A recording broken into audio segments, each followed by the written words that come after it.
Morning, everyone. I'd like to call this voting meeting of the House Education Committee to order. Before I do so, thank you for everybody for their flexibility. We had a technical difficulty in the original room, and I just want to thank everybody for reading your emails, texts, smoke signals, carrier pigeons, whatever it was that got you over here. So thank you for that. I'd like to remind everyone this meeting is being recorded and live streamed for the public and members participating virtually. I have no idea. I can't see the screen very well. Please put yourself on mute. And for those attending in person, please silence all electronic devices. We will now take attendance. Tom, if you will be so kind. Chairman Schwar. Here. Representative Abney. Designation. Representative Cerisi. Designation. Representative Curry. Designation. Representative Friel. Designation. Representative Isaacson. Here. Representative Kazim. Designation. Representative Nelson. Here. Representative Probst. Here. Representative Prokopiak. Here. Representative Razi. Designation. Representative Smith-Waddell. Designation. Representative Takak. Here. Representative Young. Here. Chairman Topper.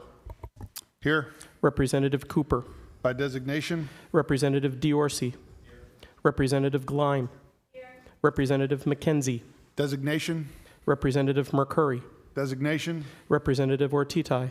Designation. Representative Schlegel. Here. Representative Shalaba. Designation. Representative Stats. Here. Representative Watro. Here. Quorum is present. Thank you very much. We are going to go a little out of order unless there's an objection from the minority chair to do HR 3818. Do you have any objections, sir? Thank you, sir. So is there a motion to consider House Resolution 318 sponsored by Chairman Matzey? It's been a motion by Representative Prokopiak. Is there a second?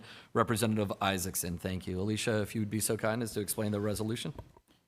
HR 318, sponsored by Chairman Matzey, directs the Legislative Budget and Finance Committee to conduct a study, issue a report, and make recommendations regarding the management, structure, policies, and finances of the PIAA. The report and its findings are required to be prepared and presented to the General Assembly no later than 180 days after the adoption of the resolution. Thank you. And I'd like to take a moment to recognize Chair Matzey. Chairman, thank you for the opportunity. I'll keep this brief, understanding when you have the gavel, you want to get things moving, especially on a Monday morning. House Resolution 318 came as a result of a couple of different issues that occurred over the last 24 months, specifically surrounding the competitive balance formula that the PIAA uses when they determine classifications for sports, in this case specifically for football.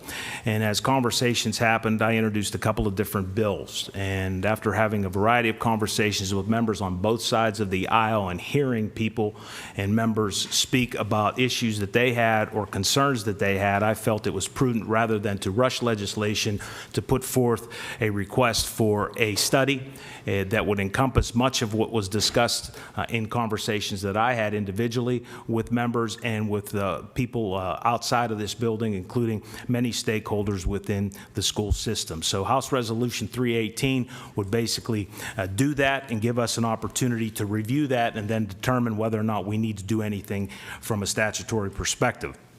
And look, the PIAA Oversight Committee was formed back in 2000, and really we don't have a whole lot of teeth. I'm a member of that committee, as is the minority chairman, and relative to the operations, it's more or less an overview, and we hear from the PIAA and they give us a report, and oftentimes we'll have a hearing when certain issues come up and have conversations, but we really have no authority or overview what so to speak. A recent Supreme Court ruling relative to right-to-know requests basically came out and stated that the PIAA is a quasi-state agency. Period. State tax dollars are part of how their revenue is derived. So I felt this resolution was timely. We haven't had anything looked at back since 2000, and because of the issues that I saw and felt needed to be addressed, I thought this was actually an easier way to go about it, to get this reviewed by the Legislative Budget and Finance Committee and then move forward after that. So I appreciate the consideration of the members. Thank you, Chairman. Are there any questions or comments on HR 318? Chairman Topper. Thank you, Mr. Chairman. Thank you, Chairman Matzey, for your comments. I'm concerned by this resolution on a couple different levels, and I will start with the PIAA Oversight Committee, of which we both serve. Yes, it is it is a committee that does not have direct impact on decisions made by the PIAA, and there's a reason for that.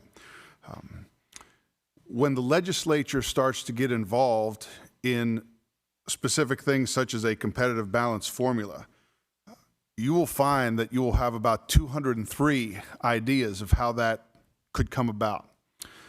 There's a reason why we have an independent group that oversees high school athletics in Pennsylvania. And it's one that's nationally recognized, and so much so that our current president, our executive director, Dr. Lombardi, is the president of the National Association. First time in 65 years that someone from Pennsylvania has been named to that position. So I believe that while each of us have certainly heard from constituents about specific issues, maybe regarding a transfer, or regarding the competitive balance formula, or regarding ticket sales, I have found that in our oversight committee, we have been able to ask questions and receive answers in timely manners from the PIAA and their staff. I am also brought up the taxpayer dollars and that they are quasi-state agency, and that's true. And so with that, we have to keep in mind the cost. Last time this was done, the early 2000s, the PIAA spent over $500,000 complying with the requests from this audit, and you saw what actually came from it was simply nothing more than what we have already with the PIAA Oversight Committee. So when something is that expensive and doesn't really produce anything other than what we currently have, we can look back at history and see that that is probably where we're headed with this as well. I would caution all of my colleagues to resist the urge to legislate in areas that could take us down a path that we don't want to be on. And when it comes down to the oversight of high school athletics, it can become deeply personal, particularly for those of us as Chair Matzey and myself who represent athletics in different ways. You know, I'm a volunteer football coach. I know Chairman Matzey's been involved on the radio. We all participate in some way. Maybe our kids play. Participated. It is something that engages quite a high level of emotion when things don't go our way, and that can be something that is a good indication of why it is left up to an independent agency.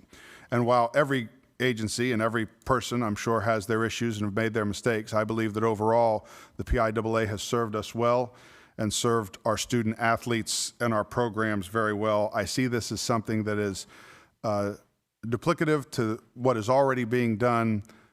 I think that the court ruling has ensured that what has already been taking place, which is the PIAA ensuring that they're complying with the right to know law, is already there. I'm not sure this study gives us anything except a can of worms that I choose not to open, and that's why I'll be opposing it. Thank you, Mr. Chairman. Thank you, sir. Chair Nelson? Thank you so much, and thank you for those comments. I want to also thank the Chairman, Matzey, for sponsoring this resolution. This is a study. These are findings and recommendations. If this is a can of worms, the can of worms is information, and I don't think this body or anyone in this Capitol complex should be ignoring information that helps us protect our young people. Appreciate that one of the reasons that we are here is because the state's Commonwealth Court has had to fight against the PIAA recently in the interest of public safety and the safety of our young people. The Commonwealth Court, statewide court that ensures that Pennsylvania's laws are being followed and are constitutional, is making decisions, rulings, and determinations for the best interests of our students. That's our job. That is our responsibility, is to make sure that we can be proactive, that we can get in front of, that we can provide the context that the Commonwealth Court needs. Now, I don't think that this resolution is prescribing legislative outcomes. I don't think this resolution is prescribing a long laundry list of legislative steps that would neuter the PIAA and their ability to carry out their responsibilities. I think what this resolution does is ensure that we as a body are handling our responsibility to look after our students and the young people in this Commonwealth. There are inequities that are being alleged. There are schools and communities and students, student athletes that are being placed in harm's way. We have responsibility. Information is power. It is not something that we should be fearing. This resolution gets us information to make sure that we are handling our responsibilities. I'm thrilled that we're here. I would have loved to have gone further, but I cede to the conversations that I have had with the Chairman Matsey, and I'm encouraging everyone to support this. Information is power. That's what we're after today. Thank you, sir. Any other questions or comments on HR 318? Seeing none, roll call vote, please. Chairman Schweier. Yes. Representative Abney. Representative Cerisi. Yes by designation. Representative Curry. Yes by designation. Representative Friel. Yes by designation. Representative Isaacson. Representative Kazim. Yes by designation. Representative Nelson. Representative Probst. Representative Prokopiak. Representative Razi. Yes by designation. Representative Smith Waddell. Yes by designation. Representative Takak. Representative Yun. Chairman Topper. No. Representative Cooper. No by designation. Representative Diorsi. Representative Gleim. Representative McKenzie. No by designation. Representative Mercuri. Yes by designation. Representative Ortitai. No by designation. Representative Schlegel. No. Representative Shalaba. No by designation. Representative Stats. No. Representative Wattrow. The yeas are 15, the nays are 10. Thank you. HR 318 is reported from the House Education Committee as committed. So thank you for that. Thank you, Chair Matsey. Moving back to the agenda as we were, is there a motion to consider House Bill 2567 sponsored by Representative Probst? I see it's been motioned by Representative Young and seconded by Representative Takak. Alicia, will you be so kind as to explain HB 2567? House Bill 2567, sponsored by Representative Probst, requires the Department of Education to develop a strategic plan for a statewide computer science education program. They would be required to develop the plan for computer science education and present it to the State Board by July 1st, 2026. It would require every public high school to offer at least one computer science course starting in the 27-28 school year and each year following. Currently, under existing law, the state academic standards do provide for science and technology, but these standards are set to sunset June 30th, 2025. Thank you. Representative Probst, you have some comments on your legislation, ma'am? Yes, thank you so much, Chairman. So thank you for the opportunity to discuss House Bill 2567. So computers play a critical role in our everyday life, from work to personal finances, to commerce and business, to education. Almost every aspect of our lives involves computers in some capacity. Research shows that exposure to computer science as part of school curricula will not only better prepare children for their adult lives, but it also can lead to more students choosing to pursue careers in computer science. What my bill will do is require the Department of Education to develop a computer science education program that would be implemented statewide for students in grades K through 12. Starting with the 27-28 school year and each following year, every public high school would be required to offer at least one course in computer science. So it's absolutely essential that students get the exposure to experience with computers. I urge all my colleagues to vote yes. Thank you. Thank you. Are there any questions or comments on this legislation? Chair Topper? Thank you, Mr. Chairman, and thanks to Representative Probst for bringing forth the legislation. I will say that I had a discussion as quickly as I could with my local school districts, all of them which offer their own brands of this. I'm not exactly sure what the Department of Education could offer in terms of curriculum guidance that we're not already seeing from schools throughout the Commonwealth. This has not been a curriculum issue that I have found, and so while we do more research on that, I'll be opposing this bill today in committee. Thank you. Thank you, sir. Are there any other questions or comments on 2567? Seeing none, we'll take a roll call vote. Chairman Schweier, Yes. Representative Abney, Representative Cerisi, Yes by designation. Representative Curry, Yes by designation. Representative Friel, Yes by designation. Representative Isaacson, Representative Kazim, Yes by designation.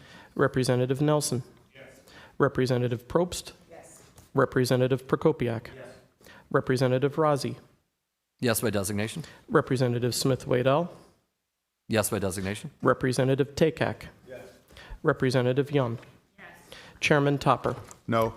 Representative Cooper, No by designation. Representative Diorsi, Representative Gleim, Representative McKenzie, No by designation. Representative Mercuri, No by designation. Representative Ortita, No by designation. Representative Schlegel, Representative Shalaba, No by designation. Representative Stats, No. Representative Watro. The yeas are 14, the nays are 11. Thank you. House Bill 2567 is reported from the House Education Committee as committed. Moving forward to our last bill that we're going to consider today is House Bill 2581, sponsored by Representative Takak. Is there a motion? Thank you, Representative Probst, and seconded by Representative Abney, who I failed to recognize earlier. And Rep. Abney, I apologize for that, but he is joining us in person. Alicia, will you explain the bill with a caveat that there is an amendment that we will discuss in a moment? House Bill 2581, sponsored by Representative Takak, provides for school administrators' rights. School employers would be required to adopt a written agreement which would apply to all eligible school administrators. The administrators would be entitled to an appeals process if there are concerns with job performance or administrative rights. Currently, state statute does provide for compensation plans. Under the current plan, it's not limited to a description of the program, salary amounts, and a listing of fringe benefits. Thank you. And there is one amendment, Amendment A05818, sponsored by Rep. Takak. We'll make a motion to bring that up, and I'll second it. So Representative Takak, do you want to describe your amendment and anything you'd like to talk about, sir? Thank you, Chairman. Yeah, the amendment removes the language regarding limiting compensation for unused sick time, excuse me, for district superintendents and assistant superintendent. And it also adds language to include the days worked on an annual basis as a matter of consideration regarding the school administrator compensation. It tightens the bill, makes it stronger, and I encourage members to give an affirmative vote on the. Yeah, thank you. With your permission, I would like to speak to the underlying bill briefly. As some of you know, prior to being elected to the House, I spent more than 2 decades working in educational technology. During that time, I worked on hundreds of technology integration and professional development projects in schools across the Commonwealth. And I must say that all successful projects had one thing in common: great principals and administrators. They are truly the frontline managers. They set the tone and uphold the standards of a great learning environment. To stick with the theme today and sticking with the sports metaphor, they do it all. They're coaches. They do everything from developing the game plan to teaching basic skills, the blocking and tackling of education. They develop their team. They step in where they're needed. They cheerlead. They help referee. And sometimes they even work concessions, quite literally. And importantly, they also help those who are struggling get back on their feet and back out onto the field. Probably like many of you, I can remember great principals in my life, men and women who saw the potential in me and in others when sometimes we couldn't even see it in ourselves. They play a pivotal role in shaping the lives of their students, influencing not only their academic development, but their personal growth and their character formation. They are and always have been absolutely essential for great schools and great student outcomes. But frankly, a lot has changed in the 40 years since Act 93 was adopted, I might say shortly after I graduated high school. The Walls Foundation recently reported their role has become even more challenging, including serving a higher number of low-income students, English language learners, students with disabilities. These great personal demands, when combined with an outdated and inadequate compensation, protection, and support system, have resulted in huge challenges in recruiting and retaining great principals and administrators. For example, in just the last 2 years, more than 1 in 7 principals have either returned to teaching or left the profession entirely, seeking better pay, a higher quality of life, and a better work-life balance. This update to the compensation portion of Act 93 will not by themselves solve the entire problem. However, it will rebalance the administrator compensation process and provide greater incentives to help attract and retain great principals and administrators. I ask for your support on the amendment and on the underlying bill. Thank you, Chairman. Thank you, sir. And I will take comment on the amendment and the underlying bill now for anybody who has any comments or questions. Chair Topper. Thank you, Mr. Chairman. And I agree with Representative Takak in terms of if you see our institutions, our K through 12 institutions that are doing very well and are dynamic and doing great for our students, you'll find dynamic and great leaders among them. And so I do appreciate all the work done by our principals and our superintendents and those building leaders. However, this bill gets into an area that I'm not comfortable with, which is getting into the collective bargaining agreements with administrators. And while I think that this is probably a discussion we should have in terms of retention and recruitment, I haven't really had that discussion yet in all the stuff that we've been doing with K through 12. So I think that'll take a little more time to dig into. So at this time, I'll be opposing both the amendment and the bill. Thank you.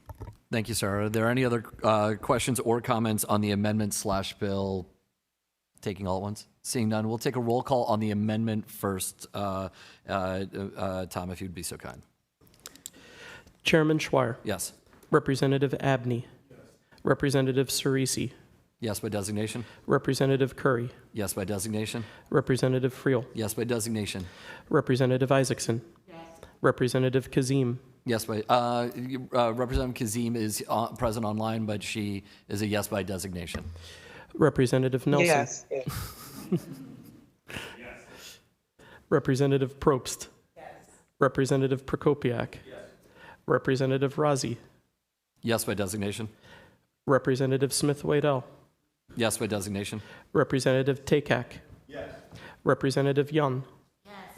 Chairman Topper. No. Representative Cooper. No by designation. Representative Diorsi. Representative Gleim. Representative McKenzie. No by designation. Representative McCurry. No by designation. Representative Ortitai. No by designation. Representative Schlegel. Representative Shalaba. No by designation. Representative Stats. No. Representative Watro.